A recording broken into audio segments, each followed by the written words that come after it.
Mesdames et messieurs, bonjour et bienvenue sur Free Sport, bilan de la première phase de la Super League Pro pour cette édition. Coton FC a terminé leader au terme de la première phase de la Super League professionnelle grâce à sa victoire 2 buts à 1 sur Espoir Football Club de Savalou le week-end dernier. Vitos Ronca, entraîneur des cotonniers, se dit satisfait de la performance de son équipe. Il reconnaît cependant que le parcours vers le titre de champion du Bénin sera rude jusqu'à la fin de la saison. Écoutez, on termine en tête, je peux être que satisfait. Maintenant, vous savez, on n'en est qu'à la moitié. On est champion d'automne, comme on dit chez nous en France. Donc on va continuer naturellement à se concentrer sur le reste des matchs parce que bon, comme vous avez pu le voir ce soir, toutes les équipes qui rencontrent Coton Football Club veulent faire son meilleur match et nous battre. Donc il faudra bien travailler, il faudra encore se concentrer là, se libérer pendant peut-être 2 jours ou 3, mais après se remettre très vite au travail parce qu'on a un championnat qui nous attend déjà dans 15 jours. Et donc ne pas s'enflammer parce que bon, comme je l'ai dit, satisfait, mais il y a beaucoup de choses encore à améliorer et à corriger. Il y a beaucoup d'équipes qui veulent jouer le titre. Si vous vous rappelez bien, il n'y a même pas une semaine, Dynamo avait 4 points d'avance sur nous. Et d'un seul coup, Dynamo est maintenant derrière nous avec 2 ou 3 points de retard. Donc ce championnat est très serré, il y a beaucoup d'équipes qui veulent ce titre. Il y a Yema qui le veut, il y a Lotto qui le veut, la Sécu qui a gagné ce week-end. Donc il y a les Buffles que j'ai oubliés, voilà. Et puis, naturellement, d'autres équipes qui l'annoncent peut-être pas, mais qui ont envie quand même d'y être, comme Lasvo aussi, il veut y être. Donc, il y a des équipes qui ne sont peut-être pas aujourd'hui tout à fait dans le peloton de tête, mais ils sont là en attente. Donc, il va falloir être très vigilant et très sérieux. Bon, nous, c'est vrai que les objectifs, c'est le haut de tableau. Eh bien, on va maintenant faire le bilan. Je vais faire le bilan de ce qui a bien marché, ce qui a un petit peu moins bien marché. Donc nous, on va se contenter de voir nos matchs, rester concentrés pour la suite et puis naturellement essayer de faire le maximum pour garder cette première place jusqu'au bout.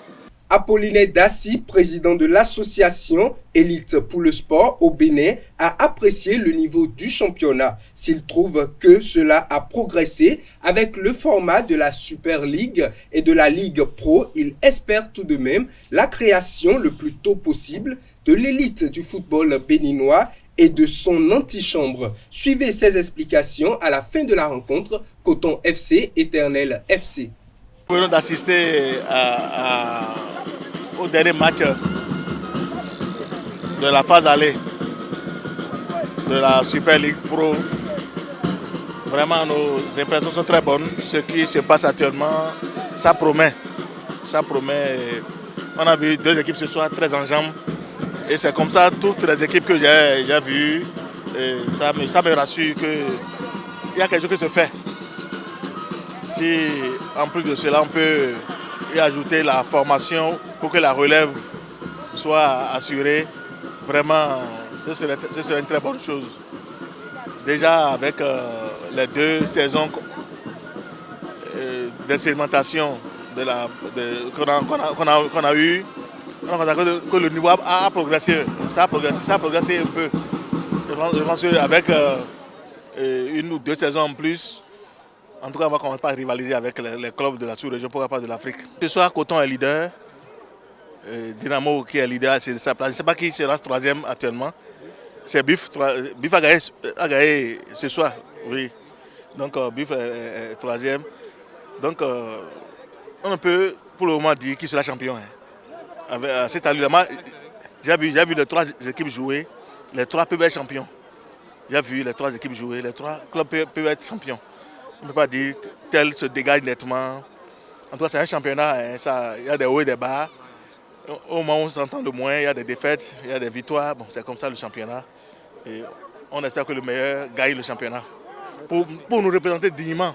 Moi, je prie pour que on finisse avec ce format-là. Je ne sais pas s'il faut prier, parce qu'on en parle, personne ne vous écoute. Je pense que ce format-là, il faut qu'on dégage rapidement la première division et la deuxième division pour qu'on sache qui est dans l'élite, qui ne l'est pas, et puis pour la suite, quoi. Parlons toujours bilan, cette fois du côté de Dadje FC et Éternel Football Club. Pour les deux clubs, les résultats ne sont pas satisfaisants. Vincent Roturo, entraîneur de Dadje FC, et Golou Kofi Dodi, entraîneur de Éternel FC, nous livrent le bilan au micro de nos reporters. Bon, le bilan, je dirais, je suis pas satisfait parce qu'on cherche toujours à gagner les matchs. On a fait trop de matchs nuls, mais c'est ce que nous sommes aussi aujourd'hui. C'est-à-dire qu'aujourd'hui, nous nous procurons, là on voit sur la fin, on a encore la possibilité de marquer un 4e ou un 5e. Nous ne les marquons pas. Et c'est ce qui fait qu'aujourd'hui, nous avons trop de matchs nuls sur cette phase aller. Mais il y a toujours des gages d'espoir. Et les gages d'espoir, c'est ça. C'est-à-dire qu'à jouer, on se procurera des occasions. Ce qui n'a pas été le cas au Panthère de Djougou, où on est revenu avec 0 occasion. On perd le match, certes, mais surtout c'est qu'on n'a pas d'occasion. Donc ça me frustre quand je vois qu'on a la possibilité de jouer et on ne se crée pas d'occasion. Maintenant, quoi dire, les phases allées montrent aussi, je dirais, la limite aussi de notre équipe, c'est-à-dire qu'on crée du jeu, mais on arrive dans les 30 derniers mètres. Ce qui est le plus dur, c'est de se créer des occasions de but. Maintenant, il faut qu'on continue à travailler là-dessus. À partir de là, je dirais, il faut pas baisser les bras. Je pense que c'est la persévérance, c'est ce qu'on a su montrer ce soir, c'est-à-dire d'être persévérant, d'attaquer malgré la fatigue. Et on est toujours récompensé par ce qu'on fait. De l'ambition, oui, on en a toujours. Je veux dire, moi, les objectifs, il va nous rester 12 matchs à jouer. Mon ambition, c'est de gagner les 12. Je suis toujours très optimiste et c'est ce que je dis aux joueurs. Il faut toujours chercher à gagner les matchs. Et puis après, il y a certains matchs, vous ne les gagnez pas pour différentes raisons. Mais mon objectif, 12 matchs à jouer, 12 victoires à obtenir. Après, vous savez, quand vous gagnez des matchs, vous êtes toujours vous vous rapprochez du haut du tableau et on pourra toujours espérer. Maintenant, restons, je dirais, sérieux dans nos demandes. Produisons du jeu. Créons donc pour moi un beau football. Apportons ce que les spectateurs sont venus rechercher, c'est-à-dire de l'ambiance, une beauté du football. Et puis après, je dirais, les victoires vont venir peut-être au fur et à mesure et d'être efficaces offensivement. Voilà ce que j'attends donc de la part de mes joueurs. Le bilan est négatif, d'autant plus que nous sommes qualifiés dans notre zone à côté des équipes qui pilotent ce championnat aujourd'hui, à côté de Coton, à côté de l'AS Cotonou. Mais je ne sais pas, la Super League ne nous sourit pas. Et ça ne veut pas dire que nous n'avons pas des trucs à montrer au public, des joueurs à faire sortir. Et ceci étant, nous avons pu placer au moins 3 en sélection nationale. Je dis, c'est ça notre fierté. C'est ça notre fierté. Mais sur le terrain, il reste beaucoup à faire. Dans le même registre, Richard Biot, entraîneur de l'ASVO, évoque les enseignements tirés au terme de cette première phase. Des propos recueillis par Colombe Oussou. Nous sommes à la fin de la phase aller. Ce que je peux tirer comme enseignement, c'est que les équipes, il faut reconnaître que dans l'ensemble, les équipes se valent. Quand vous voyez le classement, on sent qu'il y a une équipe qui sort du lot. Donc les équipes se valent. Et chaque équipe a son mot à dire dans ce championnat. Ça veut dire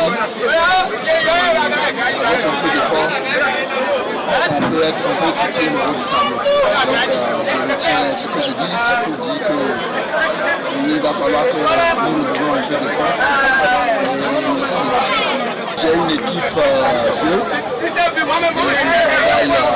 J'essaie de mettre en place une philosophie de jeu. Je crois petit à petit cette philosophie est en train de prendre.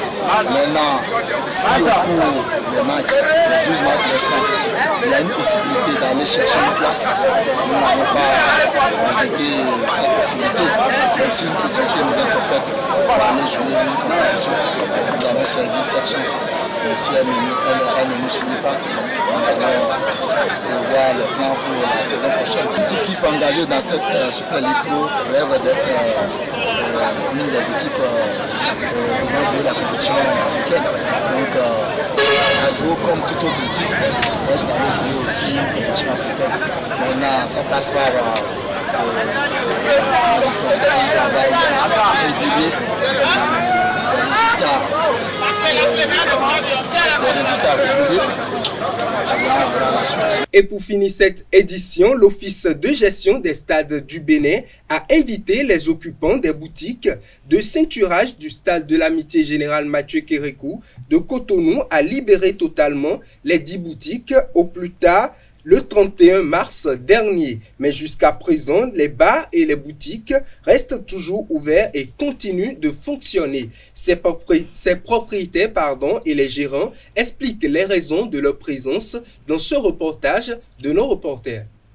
Le déménagement continue ici au stade de l'Amitié Général Mathieu Kérékou de Cotonou. Les commerçants et entreprises installés sur l'esplanade extérieure se conforment à la décision des autorités. Mais si c'est déjà effectif pour les uns, d'autres ne bougent pas encore. Selon des informations, ce côté ne fait pas partie, c'est-à-dire il s'agit de 2 phases et il devait d'abord commencer le travail de l'autre côté et donc ce côté n'est pas concerné. Maintenant, on est encore là. Normalement, on devrait partir également, mais on est encore là. C'est parce qu'on nous dit que ce côté n'est pas concerné. Mais on n'a pas la certitude de cela parce qu'il n'y a pas une note pour ça venant d'en haut pour dire oui, que ce côté n'est pas dedans. Ça veut dire que les propriétaires de ce côté sont encore là. Surtout moi, mon propriétaire est encore là.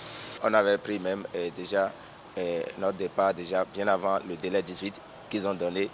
Et on ne se retrouvait pas là bien vrai. Nous, on n'a pas cassé comme tous les autres, mais on avait réagi également pour respecter le délai. Donc, comme le délai avait les informations et ils n'ont plus commencé le boulot, ça fait que nous nous retrouvons encore ici en attendant la réaction du gouvernement. Ceux-ci sont encore sur place, mais sur le qui-vive en faisant toujours des doléances. Tous les jours, on attend cela, on sait que bon, à tout moment, il peut venir déjà qu'ils ont déjà donné un délai le 18 avril et puis le délai est passé et puis on se retrouve encore là. Bon, à tout moment, il peut passer, réagir parce que s'ils vont laisser encore un autre délai, ça, on ne sait pas. Avec ce que je vois sur le terrain, avec ceux qui sont partis, bon, c'est des gens, chacun se débrouille dans les fonds, dans des quartiers, chacun essaie de trouver quelque part où certains ont rangé carrément, ils ont fini avec l'histoire de bar. Voilà, donc s'il y avait déjà quelque chose fait déjà au niveau du gouvernement, ceux-là ne seraient pas en train de se chercher encore. En attendant, le stade se vide peu à peu et prend désormais l'apparence d'un champ de ruines. Mesdames et messieurs, c'est tout pour Free Sport de ce mercredi.